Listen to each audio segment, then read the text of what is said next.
17 साल से यहाँ पे मस्जिद की बाकायदा यहाँ नमाज हो रही थी, अजान भी दी जा रही थी। अब चूँकि मस्जिद की गुंबद नहीं थी, इसका निर्माण पिछले 6 दिन से चल रहा था, तो मौके पर एसडीएम ने आकर इस निर्माण को रुकवा दिया था। तुझे शर्म आ रही है क्या अपना नाम लिखने में?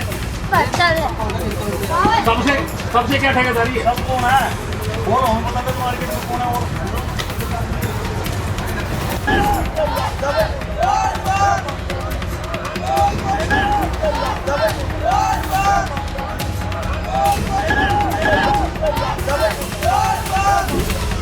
टोपी वाले को देख के तो महादेव का नारा लगा रहे हो?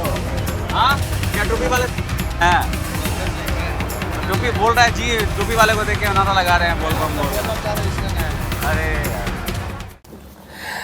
दोस्तों, अब तक तो ये देखने को मिलता था कि अगर कोई सड़क पर नमाज अता कर दे तो लोगों के पेट में मरोड़ उठती थी।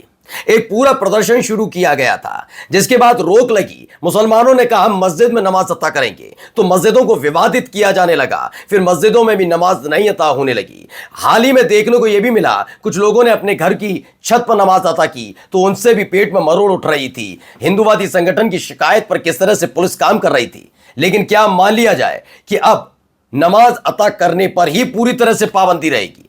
यह बात मैं ऐसे ही नहीं कह रहा हूं। आज मैं आपको खबर दिखाऊंगा। खाकी के भेष में बैठे हुए पुलिस और कानून के रखवालों ने सीधे सीधे कह दिया है नमाज अता नहीं होगी। कहां का मसला है, किसने कहा, क्यों कहा, तमाम चीजें आज आपको दिखाऊंगा।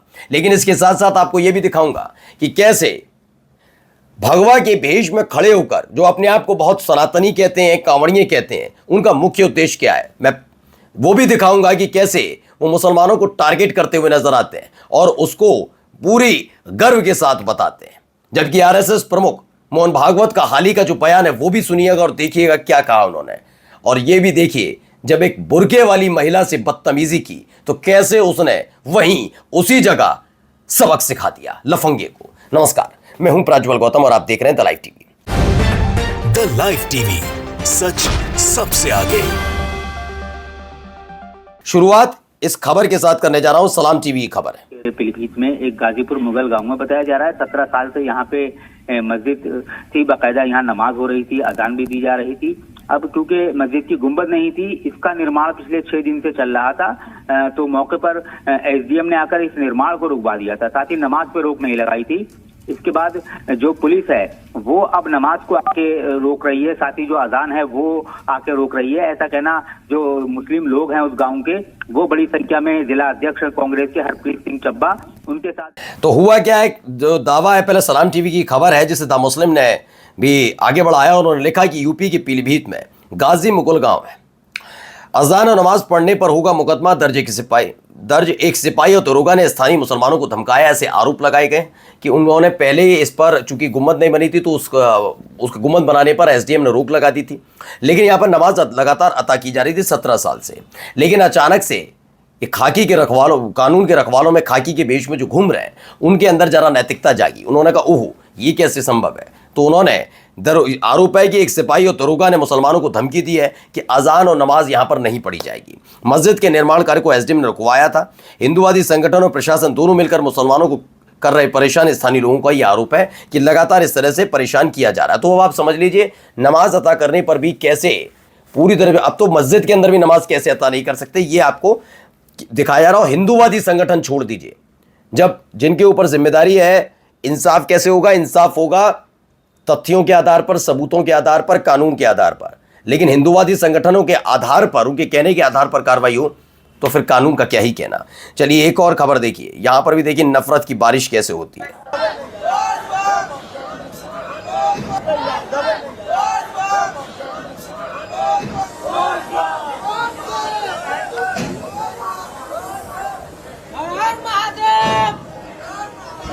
टोपी वाले को देख के तो महादेव का नारा लगा रहे हो? हाँ, क्या टोपी वाले हैं? प्रॉब्लम नहीं, क्या है, हम लोग अपना तो टोपी बोल रहा है जी, टोपी वाले को देख के नारा लगा रहे हैं, बोल बम बोल। बोल बम चाह रहे इसलिए नया लगा। अरे यार, ऐसा बात कोई ना है कि टोपी वाले को देख के हम लोग नारा तो लगाए। जी क्यों बोल रहे हो फिर?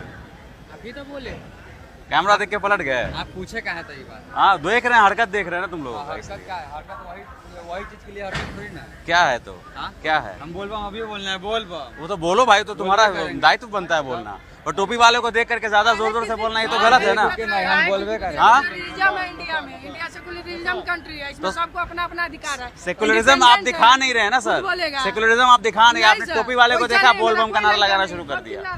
तो इस्लामोफोबिया अपने चरम पर है। मुस्लिम व्यक्तियों को देख कांवड़ियों ने लगाए धार्मिक नारे। विडम्बना ये कि कांवड़ियों का कहना है इसी को सेकुलरिज्म कहते हैं।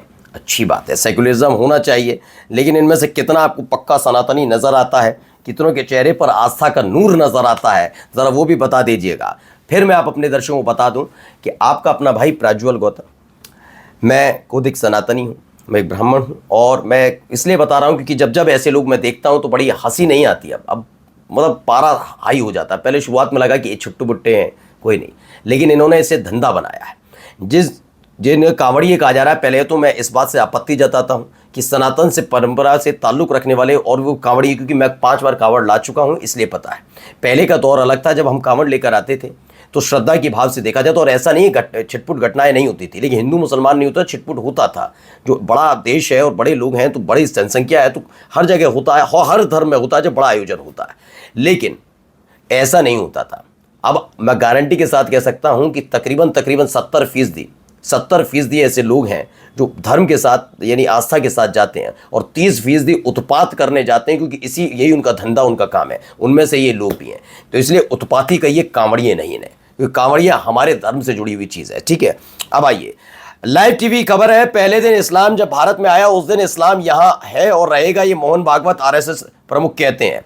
लेकिन पेट में मरोड़ भी उठती है ऐसे लोगों की जो जबरदस्ती अपनी गुंडाई का परिचय देते थे। अब तुझे शर्म आ रही है क्या अपना नाम लिखने में? सबसे क्या ठेकेदारी है? सब कौन है बोलो, हम बता दो मार्केट में कौन है। और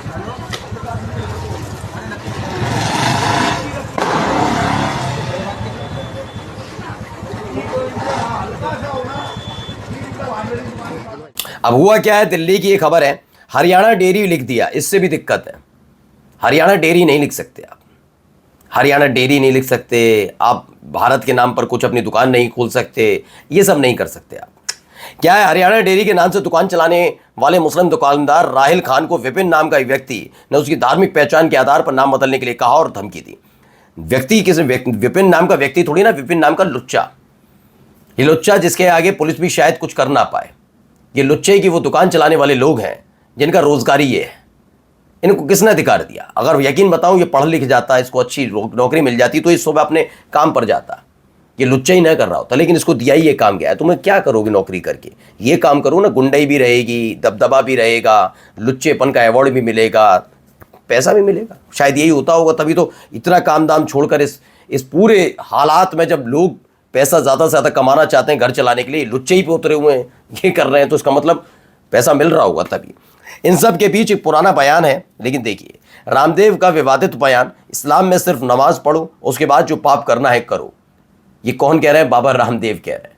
इनका इतिहास पुराना वाला पढ़ लेंगे आप तो यकीन मानकर चलिए हैरान रह जाएंगे। इनका इस साम्राज्य कैसा खड़ा हुआ। छोड़ दीजिए मुसलमान, इन पर जो आरोप है ना, वो हिंदू व्यक्ति को लेकर बहुत गंभीर आरोप है, उस पर जवाब नहीं दे पाया ये बाबा आज तक। लेकिन मुसलमानों पर टिप्पणी करके किसी को खुश करना है, क्योंकि अपना बिजनेस, अपना धंधा चलाए रखना है। अब देखिए एक मुस्लिम महिला ने कैसे लताड़ लगाई है, वो भी देखिए पहले।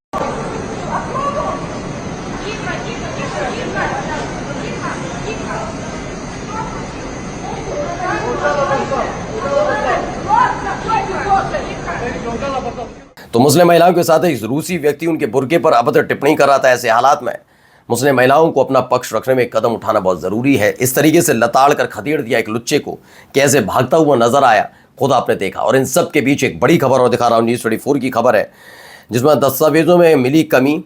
चुनाव आयोग ने 3 लाख लोगों को नोटिस भेज दिया। क्या हुआ है, बिहार में चुनाव आयोग ने 3 लाख लोगों को नोटिस भेजा क्योंकि उनके दस्तावेजों में कमी पाई गई है। दस्तावेजों में कमी की वजह से वे भारत के नागरिक साबित नहीं होते। ये 3 लाख लोग वे लोग हो सकते हैं जो बांग्लादेश, नेपाल, म्यांमार और अफगानिस्तान से आए हुए हैं। एसडीएम की इंक्वायरी रिपोर्ट के आधार पर नोटिस भेजने का फैसला लिया गया है। नमस्कार।